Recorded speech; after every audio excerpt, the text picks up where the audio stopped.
बांगलादेशात हिंदू समाजावर होणाऱ्या अन्याय अत्याचार घटनांच्या निषेधार्थ मंगळवारी परभणीत सकल हिंदू समाजाच्या वतीनं विराट हिंदू मोर्चा काढण्यात आला। शनिवार बाजार मैदानाहून काढण्यात आलेल्या मोर्चात धर्मगुरूंसह हजारो हिंदू युवक, महिला, पुरुष सहभागी झाले होते। छत्रपती शिवाजी महाराज पुतळा परिसरात मोर्चेचे सभेत रूपांतर झालं। यावेळी विविध धर्मगुरूंनी मनोगत व्यक्त करून बांगलादेशातील घटनांचा निषेध केला। गेल्या काही दिवसांपासून बांगलादेशात सत्तांतर झाल्यानं अराजकता माजली आहे। हिंदूंच्या मानवाधिकार, मालमत्तांचं नुकसान करून हिंदूंवर प्राणघातक हल्ले होत आहेत। महिलांवर अमानवीय अत्याचार होत आहेत। हिंदू मंदिरांची तोडफोड केली जाते। हिंदूंच्या मानवाधिकारांचं हनन करणाऱ्या प्रवृत्तीचा निषेध करण्यासाठी आज 10 डिसेंबरला परभणी जिल्ह्यात सकल हिंदू समाजाच्या वतीनं बंदची हाक देऊन विराट हिंदू मोर्चाचं आयोजन करण्यात आलं होतं।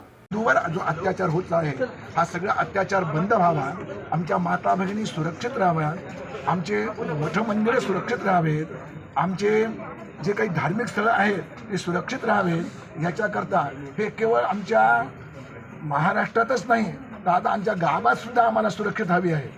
आमच्या गावात सुद्धा असे अत्याचार आमच्या माता भगिनीवर होत आहेत। हे सगळे आमचे अत्याचार बंद होऊन लवकरात लवकर आम्हाला याच्यावर न्याय मिळावा याच्याकरता आम्ही महाराष्ट्र सरकार आणि भारत सरकार नरेंद्रजी मोदी साहेब यांना सुद्धा हे निवेदन आम्ही कलेक्टर साहेबांच्या माध्यमातून दिलेलं आहे।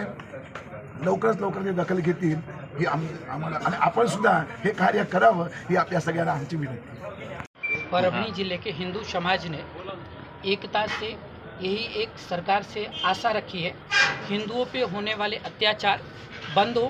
बांग्लादेश में जो हो रही संस्कृति विनाश की प्रवृत्ति जल्द से जल्द भारत सरकार बंद कराए।